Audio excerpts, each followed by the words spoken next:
भरत पूछे के कैसे कहाँ गईले राम हो। भरत पूछे के कैसे कहाँ गईले राम हो। भरत पूछे के कैसे ना देखिला छु मन ना भाभी सीता के।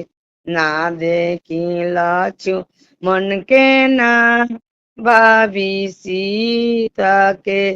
नाही महलिया में नाही महलिया में राम हमर भैया हो। भरत पूछे के कैसे कहाँ गईले राम हो। भरत पूछे के कैसे ना देखिला छुपन के ना भाभी सीता के।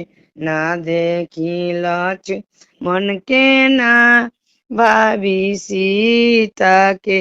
नाही महलिया में राम हमर भैया हो। भरत पूछे के कैसे कहाँ गईले राम हो। भरत पूछे के कैसे कहाँ गईले राम हो। भरत पूछे के कैसे हंसली के कैया रानी मुँहे खाली पानवा।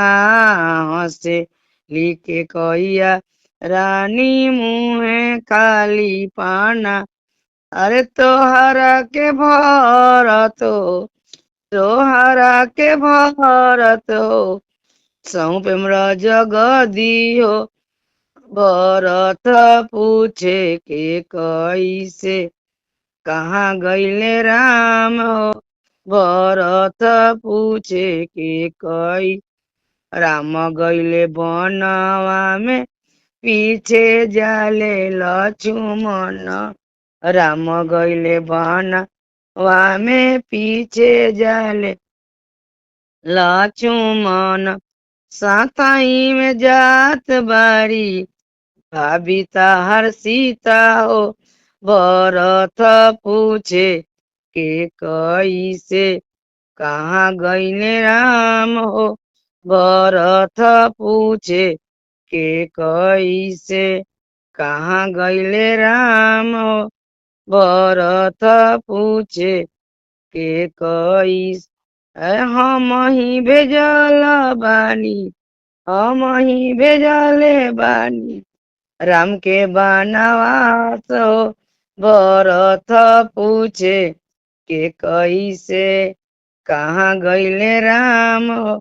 भरत पूछे के कई अर तोरा के बनाए भरत अयोध्या के राजा हो। भरत पूछे के कैसे कहाँ गईले राम हो। भरत पूछे के कही से